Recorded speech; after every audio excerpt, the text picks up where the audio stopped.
CM Ramesh గారు చెప్పింది వాస్తవము. అసలు ఇంకో విషయం చెప్తా మీకు. ఇవాళ కేసీఆర్ కొడుకు కేసీఆర్ టికెట్ ఇవ్వలే ఫస్ట్ టైం. కేసీఆర్ కొడుకు కేసీఆర్ గారు టికెట్ ఇవ్వలే. అక్కడ సుధాకర్ గారు పోటీ చేస్తే ఇదే కేసీఆర్ కొడుకు పోయి సీఎం రమేష్ గారు కలిసి నాకు మన పార్లమెంట్ కలిసినప్పుడు ఇప్పుడు సీఎం రమేష్ గారు చెప్తే సీఎం రమేష్ గారు వచ్చి కేసీఆర్ కలిసారు. అరే కేటీఆర్ పోటీ చేస్తారంటే వద్దు అక్కడ గెలవడు అని చెప్పన్నారు. అక్కడ కేకే మహేందర్ గారు గెలుస్తారు, ఈయన గెలవడు అన్నారు. గెలవడు అన్న కేసీఆర్ సీఎం రమేష్ గారు ఎట్లా ఒప్పించారు, కేసీఆర్ గారు ఒప్పించి సుధాకర్ గారు డ్రా చేయించారు.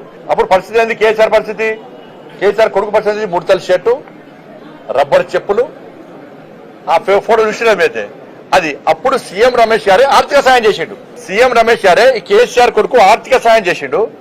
సీఎం రమేష్ గారు చేసిన ఆర్థిక సాయంతోనే నువ్వు ఎమ్మెల్యే అయినా వేయాల. ఇది ఫ్యాక్ట్. ఇది బీఆర్ఎస్ నడుపుకోలేని స్థితిలో నువ్వు బీజేపీలో విలీనం చేద్దాం అనుకున్నావు. నరేంద్ర మోడీ గారు నిజామాబాద్ సభ వేదికగా క్లారిటీ ఇచ్చిండు.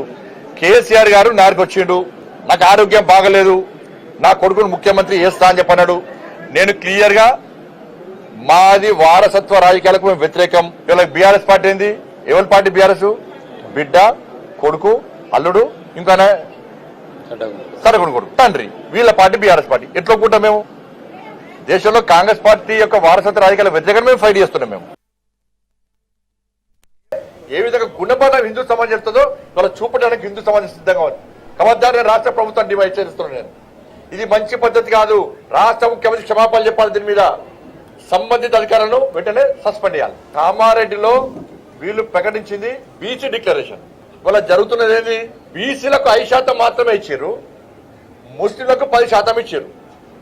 బీసీలకు 5% ఇచ్చారు, అది కూడా 5% కాదన్న. అంతకుముందే 34% ఉండే స్థానిక ఎన్నికల్లో స్థానిక సంస్థల రిజర్వేషన్ 34% 32% చేసారు. ఇప్పుడు మళ్ళా ఇంకా 2% తగ్గించారు.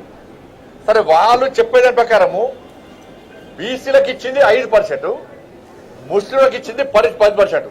దీన్ని ముస్లిం డిక్లరేషన్ అంటారా, బీసీ డిక్లరేషన్ అంటారా చెప్పండి. ఈ తెలంగాణ రాష్ట్రంలోని హిందువులను బీసీలను దగా చేసింది, మోసం చేసింది. మీరు ఇప్పుడు ఇచ్చేది ముస్లిం డిక్లరేషన్, బీసీ డిక్లరేషన్ కాదు మీరు అమలు చేసేది. మీరు కామారెడ్డిలో ఆ రోజే మేము ముస్లింలకు 10% రిజర్వేషన్ ఇస్తామని చెప్పి కేవలం హిందువులైన బీసీలకు 5% ఇస్తారంటే ఒక్క సీట్ రాకపోతుండే, మీకు ఒక్కరికి వెళ్ళకపోతుండే. మీరు అమలు చేసేది ముస్లిం డిక్లరేషన్. బీసీల బూచి పేరుతో ముస్లింలకు న్యాయం చేస్తారు, ముస్లింలకు రిజర్వేషన్ ఇచ్చే ప్రయత్నం చేస్తారు, బీసీలకు అన్యాయం చేస్తారు. సిగ్గు లేకుండా కొన్ని బీసీ సంఘాలు వాళ్ళు ఏ ప్రభుత్వం ప్రభుత్వం కొమ్ము కాస్తారు. ఈ పెద్ద